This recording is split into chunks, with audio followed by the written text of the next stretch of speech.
Olá, este é o Pandemia Cristã, um momento que nós vamos pensar sobre o papel da igreja durante e após o Covid-19. A primeira pessoa que eu trouxe para falar sobre o assunto, ele vai tratar sobre os presbíteros, o seu papel, os seus desafios no isolamento. Para essa pessoa que vai falar sobre esse assunto, eu fiz a seguinte pergunta: quais são os princípios e os desafios dos presbíteros nesse tempo de isolamento? Qual seria o papel dos presbíteros diante do Covid-19 e seu impacto no presbiterato após o Covid?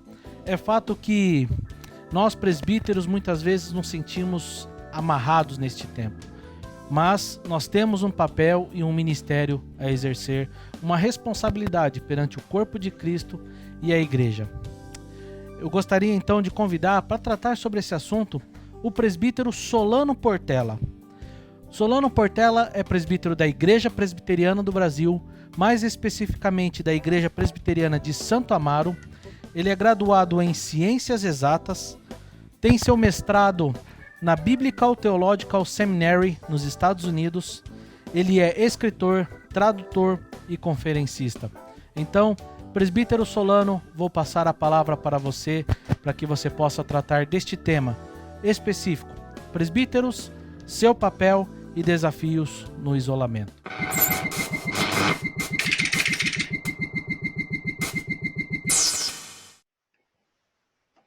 Olá, irmãos. Aqui é o presbítero Solano Portela.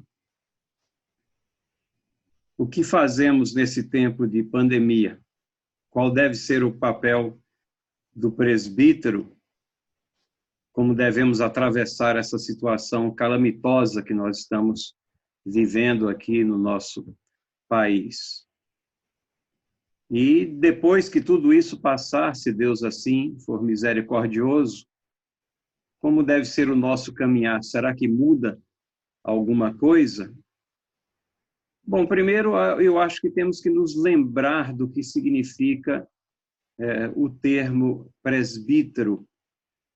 Obviamente que a palavra significa ancião, não no sentido de que sejam os mais velhos do corpo de Cristo, mas sim no sentido de que sejam aqueles que tenham experiência, uma experiência comprovada e, via de regra, que tenham um lar, e extraímos isso porque as diversas diretrizes de Paulo mostram que os presbíteros são provados no lar para que possam cuidar da igreja de Cristo.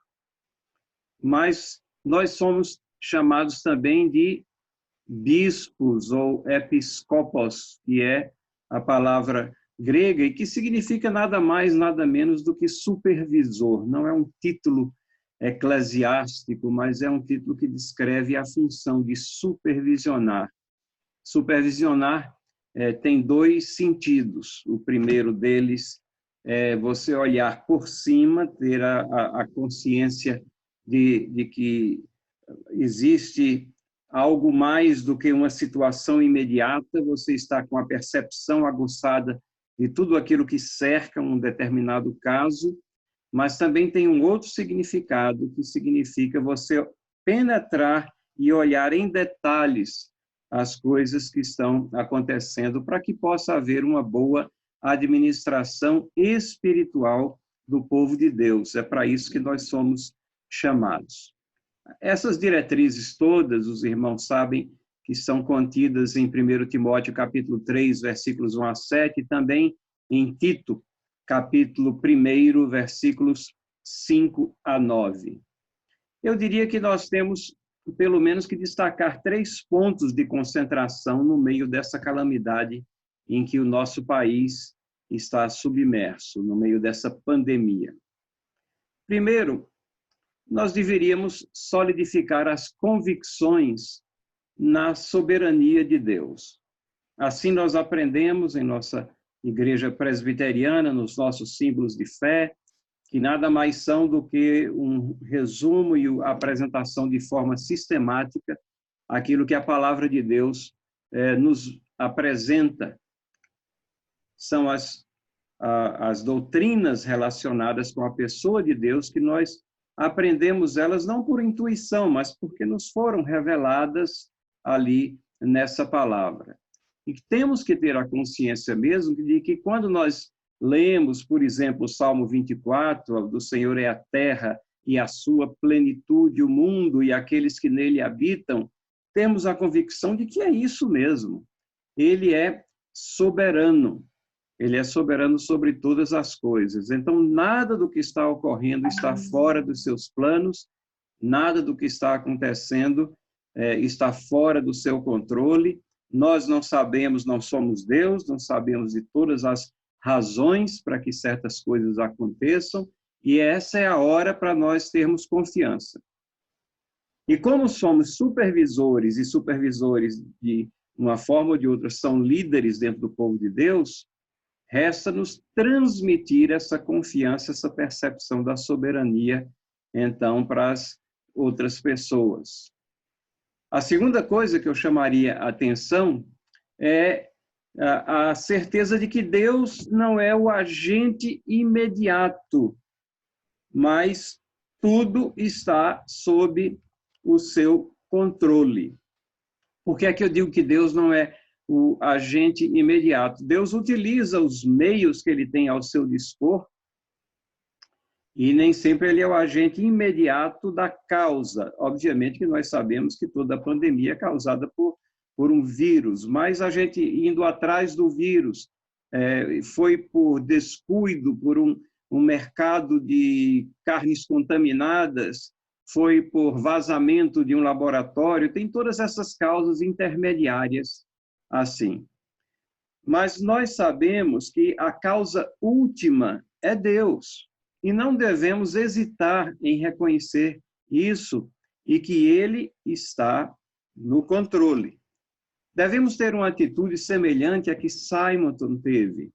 Simonton, que foi o primeiro missionário presbiteriano que trouxe o presbiterianismo para o Brasil, ele sofreu um baque muito grande. Ele teve um ministério muito curto, de 7 anos, e aos 3 anos e meio, quando ele casou e 1 ano depois teve uma filhinha e a sua esposa morreu de parto.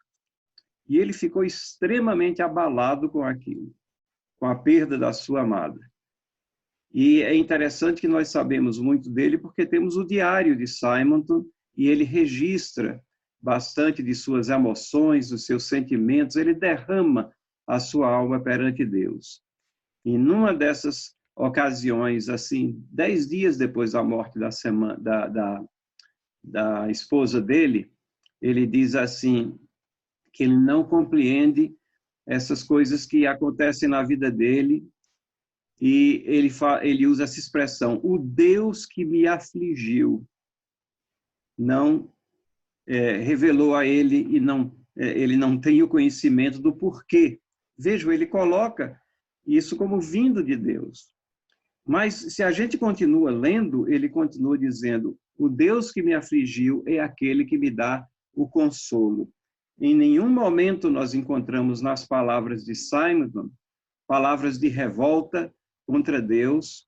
Em nenhum momento nós encontramos nas palavras de Simonton alguma coisa que diminua a soberania de Deus, essa confiança na soberania de Deus. A mesma atitude que Paulo tem lá, quando ele fala do espinho da carne. O agente imediato era Satanás. Paulo diz assim que é um instrumento de Satanás na sua vida, mas ele sabe que tudo aquilo vem na providência de Deus. Deus tinha as suas razões, talvez, para ele manter aquela dependência, aquela união, aquela comunhão com Deus que ele tinha, que fez com que ele fosse capaz de ser um servo de Deus dedicado. Então, mesmo que nós não entendamos todas as coisas, Deus está no controle. E a atitude que a gente deve ter, em terceiro lugar, é sempre de reverência a Deus, então, e de compaixão. Compaixão pelas pessoas, pelas famílias, pelos membros da nossa igreja, cuidado com eles. Nós sabemos que muitas famílias estão sofrendo, principalmente os idosos, com o isolamento de seus entes queridos, quando eles estão em confinamento, quando eles estão em quarentena em suas casas. Isso é um sofrimento grande, esse distanciamento, mesmo com a maravilha da tecnologia que está possibilitando que a gente converse aqui nessa hora, mas isso não é suficiente para aliviar a dor do distanciamento. Então, como presbíteros, como líderes na Igreja de Deus, o que é que nós podemos fazer para amenizar isso? Ligar com mais frequência para os nossos irmãos, para aqueles mais carentes, utilizar essas mesmas ferramentas também, ensiná-los a usar para que possamos estar mais perto, mesmo que nós estejamos longe.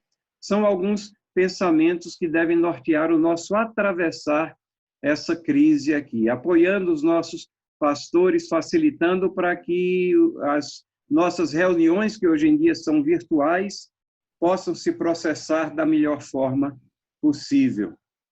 E tudo isso vai nos ensinar mais dependência de Deus, vai nos ensinar como nós devemos estar mais perto, como corpo de Cristo, uns dos outros, uma comunhão maior, um apoio mútuo. Tudo isso vai nos ensinar para quando Deus for misericordioso e nos trouxer de novo às nossas reuniões, aos nossos cultos, ao nosso convívio como igreja, que nós estejamos bem mais perto, tanto dele quanto do nosso povo.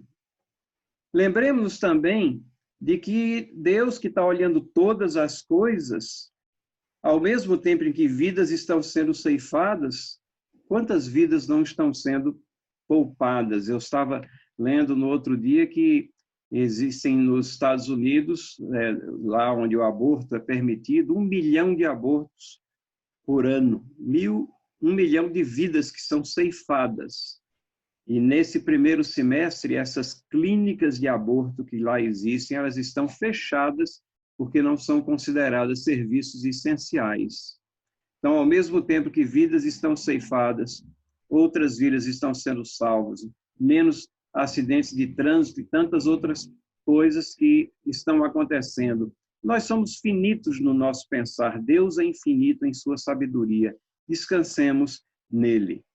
Eu espero, então, que nós façamos o possível para que a palavra de Deus chegue aos lares, esse é o nosso papel, e para que ela permaneça bem guardada no nosso coração, para que nós continuemos a caminhar firmes e seguros, debaixo da soberana vontade de Deus, onde Ele quer que nos chamar. Que Deus abençoe a todos.